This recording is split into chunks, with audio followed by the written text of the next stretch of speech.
another month before they're like, they just copied that video game they play. Have you guys ever heard of a game called Damnation? No. Lincoln in a Mech. What? No, I haven't yet. Lincoln in a Mech? Yeah, and they have holy shit. Wow. On motorcycles. It's awesome. Check it out. That rocks. I love how this turned into us just talking about awesome video games. Nothing wrong with that. Has anybody played that one where you're like in airships and you're actually flying them around fighting with your friends who are also in airships? The one in the browser? Crimson Is Skies? It? Oh, the Crimson Not Skies. Crimson Skies. Crimson Skies is badass. Yeah, I think it was like a flash game or something. Nostalgia? In a web browser, yeah. I forget what it was called. Is it? Oh, I don't know. Chris has a nostalgia game and it's all airship. You're fighting. Cool. I don't know. It's like that. Right. I don't miss Yes. So you guys play a lot of instruments, and you keep taking up instruments as time goes on. Do you think it gets progressively easier, or is there some cross-contamination? Oh, no, the more instruments that you bring in, the harder it is, because you have to carry all that crap. Or everyone else has to carry Nathan's crap. I cheat, because when I was a wee lad, I played the violin, right? And then I decided that you don't get girls playing the violin, so I started to learn how to play the guitar. And then one day I picked up a mandolin, and the mandolin is tuned like a violin, but played like a guitar. So having never played a mandolin before, I could play the mandolin. And the banjo was a similar experience, except the banjo is tuned like a viola. And, well, I played the viola. And then it just gets to a point where you learn one, which leads you to the next, which leads you to the next, which leads you to the next, and suddenly you realize, I learned to play 2 instruments, and here I am playing 5. Because they're all that close together. I think the hardest part about that many instruments, though, is just finding ways to actually integrate them all into some of the different music. Yeah. Because we keep on trying to add new elements as we go forward. Yeah, and yeah, my problem is I keep learning really stupid-ass instruments. Like, great, I can wail on harmonica. What the hell am I going to do with that? I recently found I'm rather good at ukulele. Harmonicas are playing metal. It's aluminum and wood, but... You need a jaw harp. Tilly plays the nose flute. No, that's not a euphemism. Jasmine stick. Jasmine stick? Oh, but that's difficult. Yeah, that's a skill. Look at us. Anybody else?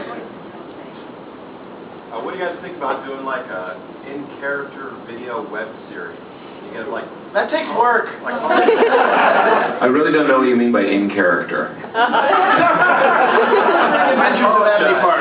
Yeah. In character. Yeah, I mean, you're definitely characters. do things like an Abney Park Christmas, you know, things like that. Really, all we would need to do is just put cameras around the house, and that would give you plenty of entertainment. Yeah, oh God.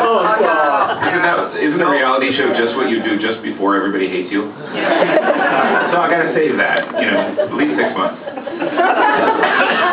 Any more questions? What drew you guys to Steamcon, like just a few? It's awesome. I can't speak for these guys, but I can speak for myself and a lot of people that I've met through this whole experiment. Steampunk is one of those things that I've always been a fan of, even when I was a kid. Before I ever knew what the term steampunk was, before I'd even heard of it. I remember the movies that I saw, you know, a lot of the Disney movies, you know, you get Chitty Chitty Bang Bang, you get the old Wild Wild West. I mean, all of this stuff is there, and people like it, but it was never a sort of a grouping together as this is something cool. It was just there. And when I joined the band and we were talking about this whole steampunk thing, Robert said the word steampunk. I was like, oh yeah, I remember there was like a game supplement or something for, you know, GURPS where it was a steampunk thing. It's like, yeah, that's kind of cool.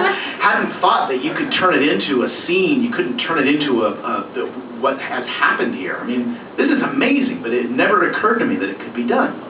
And we keep meeting people who are like, oh yeah, I've been a fan of this stuff for a long time. I've never seen it like this before. And so it was like, it was there. It was just waiting for a handful of people to all come up with this idea at the same time, and there you go. It's there. Any more questions? Come on, the only one good. What is one thing people would never guess about you? No, I'm trying to figure it out, because I tell everybody freaking everything. And the few things I don't tell you really don't want to know.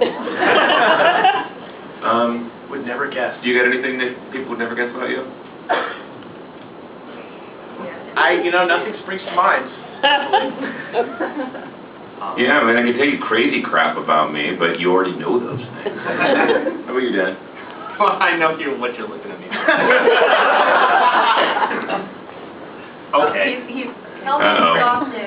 No, I'm not gonna. Well, yeah, if that's a surprise there. Well, no, I'm also in the Army Reserve, so if that's anything. One thing you might not know, last time I was deployed, I'm civil affairs. So if anyone knows what that is, do reconstruction work with schools, and we did some banking and a vocational school in Tikrit. So that's something that I did in 2006. When we were looking for a new bass player, Dan had been back from Iraq for about